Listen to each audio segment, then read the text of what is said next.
இப்போ நம்ம எங்கே இருக்கிறோன்னா சதுரங்கப்பட்டினம் என்கின்ற சட்ராஸில் இருக்கிறோம். டச்சுப்படையோட கோட்டை இருக்குது. கோட்டைக்கு முன்னாடியே அவங்க யூஸ் பண்ண பீரங்கி வந்து எல்லாரும் பார்வைக்காக வெளியிலேயே வச்சுருக்காங்க.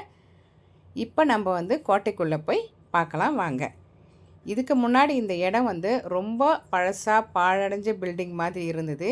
இப்போ தான் இதை புதுப்பிச்சு அழகாக செடிங்கெல்லாம் வச்சுருக்காங்க. இதுதான் டச்சுப்படையோட கோட்டை. இப்போ வாங்க கோட்டைக்குள்ளே போகலாம்.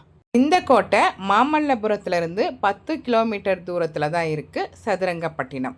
இந்த கோட்டை டச்சுக்காரங்கிட்ட இருந்தது.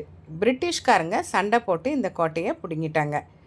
இப்போது இது வந்து டச்சுக்காரங்க யூஸ் பண்ணும் போது இங்கே சுரங்கப்பாதை, இந்த வழியாக தான் அவங்க வந்து சுரங்கப்பாதை வழியாக கடலுக்கு போயிட்டு அங்கேருந்து கப்பலில் வெளியில் போகிறதா சொல்லப்படுது. அவங்க பயன்படுத்தின சுரங்கப்பாதை பாருங்கள்.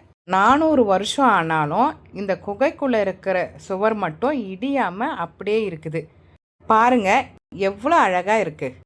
400 வருஷத்துக்கு முன்னாடி அவங்க பயன்படுத்தின குடோன். இந்த இடத்துல தான் அவங்களுக்கு தேவையான பொருளை எடுத்துகிட்டு வந்து வச்சு கப்பல் மூலமாக அவங்க நாட்டுக்கு கொண்டு போனாங்க. எவ்வளோ பெரிய குடோனாக இருக்குது பாருங்கள். இதோட மதில் செவர் வந்து 15 அடி உயரம் இருக்குது. கண்டிப்பாக வந்து பாருங்கள். இந்த வீடியோ பிடிச்சிருந்தால் லைக் பண்ணுங்கள், ஷேர் பண்ணுங்கள், மறக்காமல் சப்ஸ்கிரைப் பண்ணுங்கள். அப்போ தான் நான் போடுற ஒவ்வொரு வீடியோவும் உங்களுக்கு நோட்டிஃபிகேஷனில் வரும். தேங்க்யூ.